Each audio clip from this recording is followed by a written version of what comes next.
কথায় বলে কথার চটক দিয়ে পেট ভরে না, আর মিথ্যে প্রোপাগান্ডা দিয়ে রাষ্ট্র চলে না। বাংলাদেশের বুকে বসে যারা ২৪ ঘন্টা ভারত বিরোধী জিজু তুলে সস্তা জনপ্রিয়তা কামিয়েছিলেন, যারা এসি রুমে বসে বড় বড় গলা করে আইনি নসিহত ঝাড়তেন, আজ সীমান্তর বাস্তবতার সামনে তাদের সেই সুশীল মুখোশ কিভাবে চূর্ণ বিচূর্ণ হয়ে গেছে তার এক করুণ এবং ক্ষুরধার খতিয়ান নিয়ে আমরা হাজির হয়েছি আজকে। পশ্চিমবঙ্গের রাজনীতিতে এক বিশাল ওলটপালট হয়ে গিয়েছে। ভারতের ক্ষমতাসীন দল বিজেপি এই মাসের শুরুতে পশ্চিমবঙ্গের বিধানসভা নির্বাচনে জয়ী হয়ে সরকার গঠন করেছে। আর ক্ষমতায় এসেই তারা তাদের নির্বাচনী প্রতিশ্রুতি এবং নথিপত্রহীন অভিবাসীদের শনাক্ত, বাদ এবং ফেরত পাঠানোর কাজ অত্যন্ত কঠোরভাবে শুরু করে দিয়েছে। এর ফলে উত্তর ২৪ পরগনার স্বরূপে নগরে হাকিমপুরে সীমান্ত থেকে শুরু করে বসিরহাটের সীমান্তবর্তী এলাকায় আজ এক অভূতপূর্ব এবং ভয়াবহ পরিস্থিতি তৈরি হয়েছে। শয়ে শয়ে হাজার হাজার বাংলাদেশি অনুপ্রবেশকারী আজ ভারতের মাটিতে টিকতে না পেরে মরিয়া হয়ে বাংলাদেশে ফিরে যাওয়ার জন্য সীমান্তে এসে জড়ো হয়েছে। কিন্তু আজ আমার প্রশ্ন, সেই তথাকথিত সুশীল হায় আল্লাহ খালেদ নাটক খ্যাত ২৬ লক্ষ ভারতীয় অবাস্তব তথ্য প্রদানকারী আসিফ নজরুলের কাছে, আপনারা তো বলেছিলেন বাংলাদেশে নাকি ২৬ লক্ষ ভারতীয় অবৈধভাবে কাজ করে।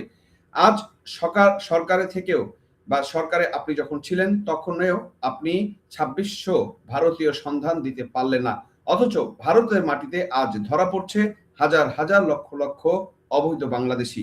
এখন তারা পুশব্যাক আর হোল্ডিং সেন্টারের কান্না আর আপনাদের সেই ভণ্ড প্রোপাগান্ডার গালে এক চরম আন্তর্জাতিক চপেটাঘাত পড়েছে এই সত্য যখন সামনে এসেছে। আজ এই ধোঁকাবাজ এবং গণশত্রুদের আসল রূপ এই ভিডিওতে আমরা উন্মোচন করব। শেষ পর্যন্ত সাথে থাকুন দর্শক। আসুন প্রথমে একটু ওপার বাংলার প্রশাসনিক রিপোর্ট এবং সীমান্তের বাস্তব পরিসংখ্যানের দিকে তাকানো যাক, যাতে আপনাদের চোখ পুরোপুরি খুলে যায়। অনুপ্রবেশকারীদের জন্য ইতিমধ্যে পশ্চিমবঙ্গের বিভিন্ন জেলায় যুদ্ধকালীন তৎপরতায় তৈরি হয়েছে হোল্ডিং সেন্টার এবং আটক কেন্দ্র। এটা হচ্ছে এই হোল্ডিং সেন্টার বা আটক কেন্দ্র যেগুলো থাকে এগুলো কিন্তু যুদ্ধকালীন সময়ের ক্ষেত্রে দেখা যাচ্ছে প্রতিপক্ষের লোকদের ধরার জন্য এরকম হয়ে থাকে। পশ্চিমবঙ্গ রাজ্য পুলিশের সাম্প্রতিকতম অফিসিয়াল রিপোর্ট অনুযায়ী বর্তমানে মোট ৩৪৬ জনকে বিভিন্ন হোল্ডিং সেন্টারে অত্যন্ত কড়া পাহারায় রাখা হয়েছে। এর মধ্যে সবচেয়ে বড় ধাক্কাটি এসেছে বসিরহাট জেলা থেকে। শুধুমাত্র বসিরহাট জেলাতে আটকের সংখ্যা ৩৩৫ জন। তাদের কোথায় রাখা হয়েছে জানেন? বসিরহাটের তেতুলিয়া পাথরসাটি এবং চরঘাট ক্লাউড সেন্টারে এবং মিডিয়া সুভাষনগর ফ্ল্যাট সেন্টারে এই মুহূর্তে তাদের কড়া নজরদারিতে রাখা হয়েছে। এছাড়া মুর্শিদাবাদ পুলিশ জেলার ১৯ জন, দক্ষিণ দিনাজপুরে ৮ জন, মালদায় ৯ জনকে রাখা হয়েছে হোল্ডিং সেন্টারে। বারুইপুর এবং বারাসাত, কুচবিহার, জঙ্গিপুর, কৃষ্ণনগর এবং বনগাঁ পুলিশের জেলাতেও একাধিক অনুপ্রবেশকারীকে আটক করে রাখা হয়েছে। রাজ্য খাদ্যমন্ত্রী অশোক কীর্তিনিয়া সরাসরি কি হুঁশিয়ারি দিয়েছে শুনুন। তিনি বলেছেন, কোনো অনুপ্রবেশকারী পশ্চিমবঙ্গ বা ভারতবর্ষে থাকতে পারবে না। তাদের আমরা জেলে পুরবো না, কারণ জেলে রাখলে তাদের সাধারণ মানুষের করের টাকায় তাদের খাওয়া দাওয়া চিকিৎসার দায় নিতে হবে। তাই ধরা পড়লেই হোল্ডিং সেন্টারে রাখা হবে এবং পরে বিএসএফ এর হাতে তুলে দিয়ে সরাসরি বাংলাদেশে ফেরত পাঠানো হবে।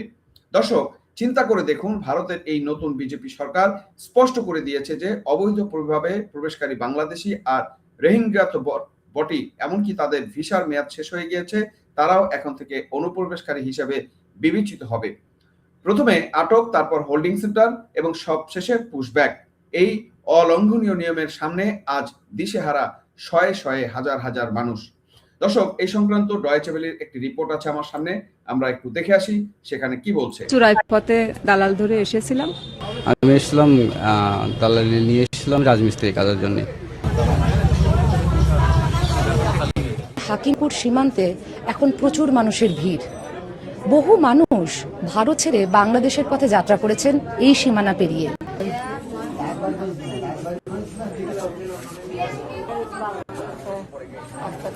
আমি লোকের বাড়ি বাসন মাজা কাজ করতাম, দমদমে থাকতাম। এখন এই সরকার ক্ষমতায় এসে বলছে বাংলাদেশের লোক রাখবো না, চলে যাও, তাই আমরা চলে যাচ্ছি। আমি রাজমিস্ত্রি হেল্পারি কাজ করতাম।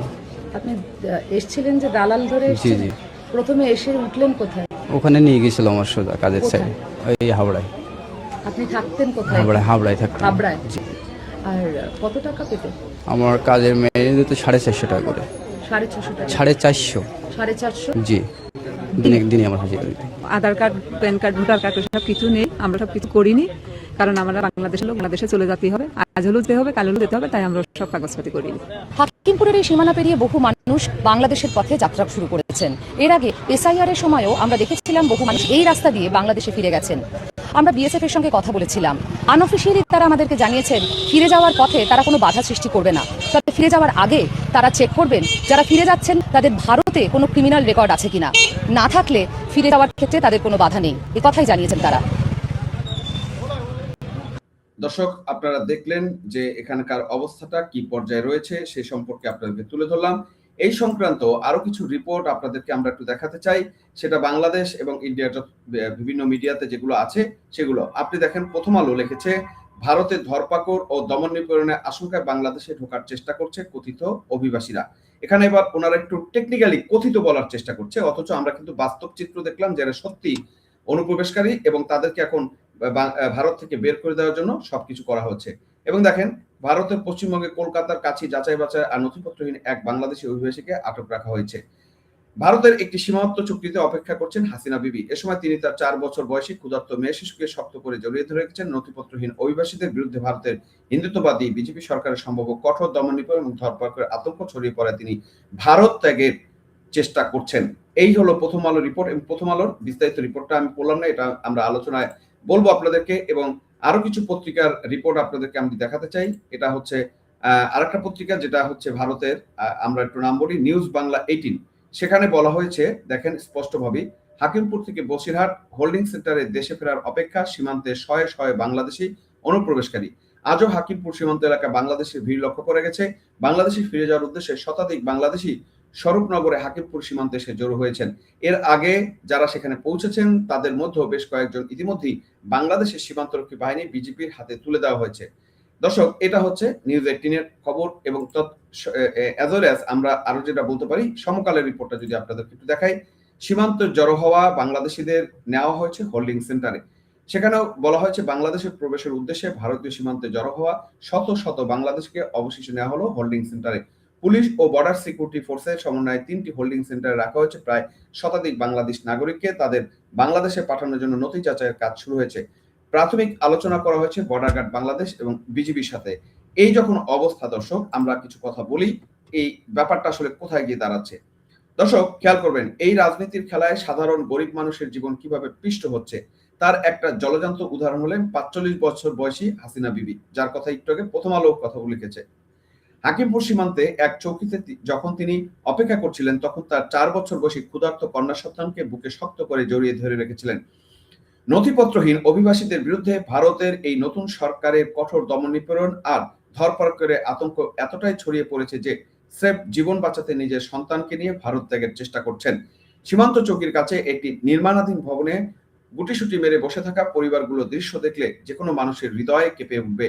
হাসিনার স্বামী তার সন্তানকে অবশিষ্ট এক টুকরা শুকনো রুটি খাওয়ার চেষ্টা করছিলেন, কারণ এদের মধ্যে অনেকেই কয়েকদিন ধরে ঠিকমতো খাবার পর্যন্ত পাননি। কলকাতা থেকে প্রায় 80 কিলোমিটার পূর্বে অবস্থিত এই হাকিমপুর সীমান্ত দিয়ে বাংলাদেশে ঢোকা সম্ভব এমন খবর যখনই অভিবাসী সম্প্রদায়ের মধ্যে ছড়িয়ে পড়েছে, অমনি সেখানে হঠাৎ বিশাল ভিড় তৈরি হয়েছে। এখানেই শেষ নয়। 20 বছর বয়সী তরুণ আব্দুল শেখের গল্পটা আপনাদের একটু বলি। সেখানে আব্দুল বলছেন যে, আমার বাবা মা 2 দশকের বেশি সময় আগে বাংলাদেশ থেকে ভারতে এসেছিলেন। আমার জন্ম কলকাতাতেই, কিন্তু আমার ভারতীয় নাগরিকত্ব প্রমাণ করার মতো কোনো বৈধ কাগজপত্র নেই। বাবা মার মৃত্যুর পর এখন তাকে হুমকি দেওয়া হয়েছে যে অবিলম্বে ভারত না ছাড়লে চরম পরিণতি ভোগ করতে হবে। আব্দুল আজ ডুকরে কেঁদে উঠে বলছেন, আমার সব আশা ভেঙে গিয়েছে। আমি কিভাবে প্রমাণ করব আমি বাংলাদেশি তা আমি জানি না। আবার আরিফুল সর্দারের মতো রাজমিস্ত্রি, যিনি 3 বছর আগে বাবার চিকিৎসার জন্য ভারতে এসেছিলেন, তিনিও আজ বলছেন, যেহেতু এটি এখন সরকারের নির্দেশ, আমরা অসহায় বোধ করছি এবং ফিরে যাচ্ছি। মানবাধিকার সংগঠনগুলো সতর্ক করেছে যে একদিকে ভারত ছাড়তে চাপ দেওয়া হচ্ছে, অন্যদিকে নাগরিকত্বের আনুষ্ঠানিক প্রমাণ ছাড়া বাংলাদেশ এদের গ্রহণ করতে অস্বীকৃতি জানাচ্ছে। ফলে উপায়হীন অনেকেই রাতের অন্ধকারে নদী পার হয়ে মরিয়া হয়ে বাংলাদেশে ঢুকছেন, যা বিএসএফ এর জন্য পাহারা দেওয়া কঠিন হয়ে পড়েছে। দর্শক, এই যে সাধারণ মানুষের সীমান্ত জুড়ে এত বড় নির্বিকার বিপর্যয় এবং পুশব্যাকের আতঙ্ক, এর জন্য দায়ী কারা? এর জন্য দায়ী আমাদের দেশের তথাকথিত মুখোশধারী সুশীলদের দল, যারা সস্তা ভারত বিদ্বেষী জুজু তৈরি করে বাংলাদেশের মানুষকে বিভ্রান্ত করেছিলেন। আমি আজ সোজাসাপটা ভাষায় প্রশ্ন করতে চাই বাংলাদেশের সেই সাবেক যুব ক্রিয়া উপদেষ্টা এবং আইন উপদেষ্টা, টকশোর চতুর খেলোয়াড় ডক্টর অবৈধ আসিফ নজরুলকে। আপনি যখন উপদেষ্টা পরিষদের চেয়ারে বসলেন, তখন আপনার সেই বিখ্যাত দাবিটি কোথায় গেল? আপনি চিৎকার করে বলেছিলেন যে বাংলাদেশে নাকি 26 লক্ষ ভারতীয় অবৈধভাবে কাজ করে এবং দেশের টাকা পাচার করে। আজ দীর্ঘ সময় আপনি সরকারের সর্বোচ্চ নীতি নির্ধারণ পর্যায়ে ছিলেন। আপনার হাতে দেশের আইন মন্ত্রণালয় ছিল, আপনার হাতে গোয়েন্দা সংস্থা ছিল, আপনার হাতে পুলিশ প্রশাসন, সবই ছিল। কিন্তু আজ পর্যন্ত আপনি 26 এমনকি 26 জন অবৈধ ভারতীয়কে সন্ধান দিতে কি পেরেছেন? পারলেন না। কোথায় গেল আপনার সেই লম্বা লম্বা চওড়া বুলি? 5 আগস্ট 2024 সন্ত্রাসী কাঁধে হামলা চালিয়ে বিশৃঙ্খলা সৃষ্টি করে যারা ক্ষমতা দখল নিয়েছিল এবং ভারত বিদ্বেষী স্লোগান দিয়ে নিজেদেরকে মহাপুরুষ প্রমাণ করার চেষ্টা করেছিল, আজ ভারতের এই পুশব্যাক তাদের সেই মিথ্যাচারের গালে এক চরম চপেটাঘাত হিসাবে দেখা হচ্ছে। বাস্তবতা হলো, ভারতের মাটিতে আজ হাজার হাজার লক্ষ লক্ষ বাংলাদেশি অবৈধভাবে ধরা পড়ছে। গত বছর উত্তর 24 পরগনায় হাকিমপুর সীমান্তে ভোটার তালিকা নিবিড় সংশোধন বা এসআইআর শুরু হওয়ার পর একই ছবি দেখা গিয়েছিল। শত শত বাংলাদেশি পুরুষ মহিলা নিজেরা স্বীকার করেছিল যে তারা 3 থেকে 5 বছর ধরে অবৈধভাবে ভারতে বসবাস করছে। এখন সেই হায়াল্লা খালেদ খ্যাত চোরা আসিফ নজরুল কোন মুখে এই সত্যকে অস্বীকার করবেন? আসলে সময় এই সমস্ত ভণ্ড, প্রতারক এবং প্রোপাগান্ডাবাজদের আসল চেহারাটা দেশের মানুষের সামনে পুরোপুরি আজ উন্মোচন করে দিয়েছে। বন্ধুরা, আর চারিদিকে শুধু পলায়নের সুর। যে অন্তর্বর্তী সরকার দেশের মানুষকে আকাশ কুসুম স্বপ্ন দেখিয়েছিল, তাদের প্রশাসনিক দেউলিয়া আজ এমন পর্যায়ে পৌঁছেছে যে তাদের সাবেক প্রধান উপদেষ্টা বাটপার ইউনূস নিজেই আজ নানা বিতর্কের মুখে অতি গোপনে দেশ ছেড়েছেন। যখন সাবেক পররাষ্ট্র উপদেষ্টা তৌহিদ হোসেনের কিচেন ক্যাবিনেট বিতর্ক আর আসিফ মাহমুদের তথ্য ফাঁসের পর দেশ উত্তপ্ত, যখন শেখ হাসিনা দেশে ফেরার দীর্ঘক্ষণ শুনে জুলাইয়ের উগ্রপন্থীরা দিক বিদিক জ্ঞান হারিয়ে নিজেদের নির্দোষ প্রমাণের প্রতিযোগিতা চালাচ্ছেন, ঠিক তখনই দেখা যাচ্ছে ভারতীয় সীমান্ত দিয়ে আমাদের দেশের নাগরিকদের হোল্ডিং সেন্টারে বন্দী করা হচ্ছে। একদিকে আপনি দেশের ভিতরে কোনো কর্মসংস্থান তৈরি করতে পারেননি, দেশের অর্থনীতিকে ধ্বংস করে দিয়েছেন, যার কারণে মানুষ বাধ্য হয়ে আনুষ্ঠানিক শ্রমশক্তি হিসেবে ভারতের পশ্চিমবঙ্গ বা অসমে গিয়ে রাজমিস্ত্রি বা শ্রমিকের কাজ করছে। আর অন্যদিকে আপনি মুখে বড় বড় কথা বলে প্রতিবেশী রাষ্ট্রের সাথে সম্পর্ক এমন তলানিতে নিয়ে গেছেন যে আজ সেখানে আমাদের দেশের মানুষের জাতিগত বৈশিষ্ট্যের ভিত্তিতে তার প্রয়োজনীয় কাগজপত্রের অভাব তাড়িয়ে দেওয়া হচ্ছে। এই হচ্ছে বাস্তবতা। দর্শক, এই বাস্তবতার পরিপ্রেক্ষিতে আসলে আমরা যে কোথায় অবস্থান করছি সেটা আপনারা একবার ভেবে দেখবেন। এই হলো তাদের তথাকথিত সংস্কার আর নতুন বাংলাদেশ এর নমুনা। বাটপার ইউনূস তো সংকটের মুখে দেশ ছেড়েছেন বলে আমরা জেনেছি এবং সেটা আপনারা দেখেছেন বিভিন্ন খবরে যে আমাদের দাবি সত্য হয়েছে এবং সে অলরেডি ফ্রান্সে গিয়ে একটা কোম্পানির মিটিংও করেছে। এখন দেখা যাক এই বাটপার আসিফ নজরুলের মতো এই সমস্ত গণশত্রুরা এই দেশের মাটিতে আর কতদিন মুখ লুকিয়ে থাকতে পারে এবং কবে এই দেশ থেকে পাত্তারি গুটিয়ে পালায়, সেই যে অপেক্ষা আমরা করছি এবং সেটাও আমরা দেখব আশা করি। বন্ধুরা, সীমান্তের এই হোল্ডিং সেন্টারে আর শয়ে শয়ে বাংলাদেশির ফেরার এই হিড়িক আমাদের চোখ খুলে দেওয়ার জন্য যথেষ্ট। এটা প্রমাণ করে যে রাষ্ট্র চালানো কোনো ফেসবুক লাইভ বা টক শো বা সস্তা ডায়লগ বাজি নয়। যখন আপনি আন্তর্জাতিক সম্পর্ক এবং সীমান্ত নীতির সস্তা রাজনীতি করবেন, তখন তার চূড়ান্ত খেসারত দিতে হয় এই দেশের খেটে খাওয়া মানুষ আর হাসিনা বিবিদের মতো অসহায় পরিবারগুলোকে। আমরা এই ভিডিওর মাধ্যমে স্পষ্ট দাবি জানাচ্ছি, এই আসিফ নজরুলের মতো বাটপার যারা মিথ্যা তথ্য ছাড়িয়ে দেশের মানুষকে বিভ্রান্ত করেছিল, তাদের এই ধরনের দায়িত্ব জ্ঞানহীন প্রোপাগান্ডার জবাবদিহিতা নিশ্চিত করতে হবে। আর সীমান্তে আটকে পড়া আমাদের নাগরিকদের আইনি সুরক্ষা এবং তাদের পুনর্বাসনের জন্য বর্তমান প্রশাসনকে অবিলম্বে কার্যকর পদক্ষেপ নিতে হবে। ক্ষমতার আড়ালে বসে এই ধরনের ছদ্মবেশী সুশীল ভণ্ডামি আর বরদাস্ত করা হবে না। দর্শক, এই জিনিসগুলো যখন হচ্ছে, আপনারা কি মনে করছেন আসিফ নজরুলের সেই 26 লক্ষ ভারতীয় দাবি কি স্রেফ একটা রাজনৈতিক ধোঁকাবাজি ছিল না? ভারতের এই পুশব্যাক আতঙ্ক কি আজকের তারেক রহমানের সরকারের ব্যর্থতার আরেকটি প্রমাণ? এবং সাথে সাথে আমি বলবো যে এটার ব্যর্থতা ইউনূস সরকারের কি প্রমাণ কিনা। আপনাদের মূল্যবান এবং তীব্র প্রতিক্রিয়া অবশ্যই আমাদের কমেন্ট বক্সে লিখে জানাবেন। ভিডিওটি লাইক করুন এবং বন্ধুদের সাথে প্রচুর শেয়ার করে সীমান্তের এই নির্মম সত্য এবং প্রোপাগান্ডাবাজদের আসল রূপটি সবার কাছে তুলে ধরুন। আর দেশ ও আন্তর্জাতিক রাজনীতির এমন নির্ভীক এবং চুলচেরা বিশ্লেষণ নিয়মিত পেতে আমাদের চ্যানেলটি সাবস্ক্রাইব করতে ভুলবেন না। চোখ কান খোলা রাখুন, অন্যায়ের বিরুদ্ধে সোচ্চার হন।